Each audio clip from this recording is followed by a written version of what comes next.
All right, so we took this thing out on its maiden voyage a couple days ago, ran it, and we're up to about 2.5 hours now on it, just kind of getting a feel for the motor. So I decided to go ahead and do a transition from an outboard motor to a longtail mud motor. I was torn between getting a surface drive versus one of these longtail motors, and I just decided to go with the longtail for various reasons. One being weight.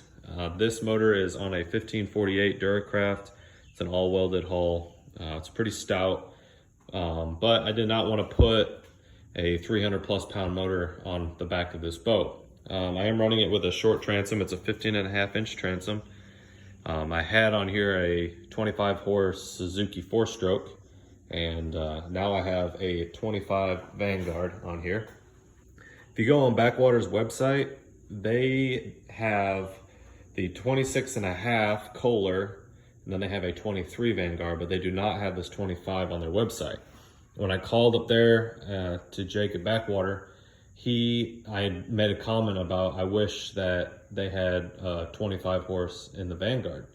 And he said, well, actually, he put me on hold and said, we have a couple in stock. We don't have them advertised on our website yet, but we might be offering them soon. We just have not done any research as far as how we're gonna sell them just yet. So here it is. I don't know if he's made other kits for this motor before, or if this is the first one, but Jake over at Backwater took really good care of me and was able to get me the right size motor for what I wanted. This is just a basic carbureted motor. It does not have the EFI on it, which is what I wanted. It has the reinforced long shaft on here, and it comes with a 9x7 prop, and this actually has the 7/8 drive shaft. It's the hex hub, so it's the more stout over the 3/8 drive shaft, which is awesome. It has their cavitation plate, which is phenomenal. This thing just sits right on top of the water. I did not have to do any adjusting for, it comes with some shims so that you can adjust, and there's a video on their website for that. But overall, guys, this is an absolute stout motor. The plate and the gauge of this is just really stout, very well made, all machine parts. So when you get the motor, this Versamount will be separate from the actual motor. The whole shipping, the way they ship it and everything is great. It came in on a nice pallet, it's all screwed down and everything. So my transom is approximately, is 1 3/4 inch thick. And you can see here how thick gauge this is. It's pretty thick gauge steel, and I was able to use the back washer, and the 2.5 inch 15/16 bolts were perfect. And that's with a washer and a lock washer on here. So it came with 3-inch hardware, but I found that for the lower ones here, I ended up using 2.5. And if I were to do it over again, 2.5 all the way around would be perfect for my size transom. So just keep that in mind whenever you're getting hardware for this, if you're in the market for one. The motor is surprisingly quiet for what it is.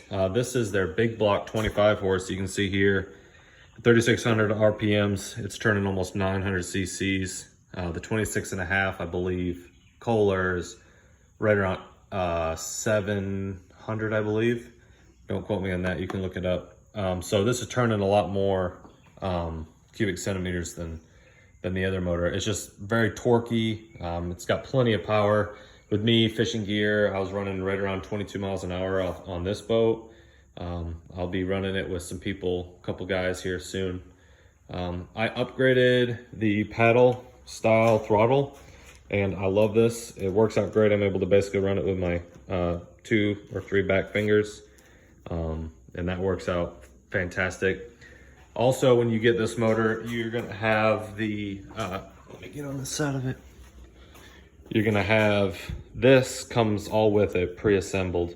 You got your inline fuel filter that swivels, and it goes all the way. You get a new primer bulb with the Mercury style, basically like an air compressor style disconnect. So that is awesome. I thought that I would have to install all that, but that came with the motor. And this has the charging system as well on it, so it's charging my battery as I'm driving it, as the motor's running. It's pretty decent on fuel. I maybe burned 2 gallons in the 3 or so hours that I've driven it. So also, it does not come with oil in it, so make sure you add your oil. And so you get your oil here as well as your dipstick. This motor takes right around 78 to 80 ounces, which is right at 2.5 quarts of oil. After 3 to 5 hours, they recommend that you do a complete oil change with a filter. So after the next trip, I'm gonna go ahead and replace that. Just that's really the only break-in requirement. Otherwise, it's just drive it as is. You got your air filter up here, nice and covered and concealed there. And then you also have obviously your stop, run, and start. There's a float switch in this, so you have to bring the whole motor level before you turn the switch, otherwise it won't start. It's not a big deal, just make sure your prop's completely out of the water. There is a couple grease zerks on the underside here. There's a grease zerk for your turntable on the Versa mount, and then there's also another one right under here. I noticed a slight bit of oil dripping from here, grease from this component. I asked Jake if that was normal, and he said that's perfectly normal. It's very common for a little bit of grease when it gets warm after you start it up the first couple times for it to kind of seep through some areas. So just make sure that this keeps grease. They recommend a lightweight grease. I put the heavyweight grease on here just because this is more of a heavier used area, constantly turning. That grease should stay on there longer than the lighter weight stuff. So that's not what Backwater recommends. I went and did.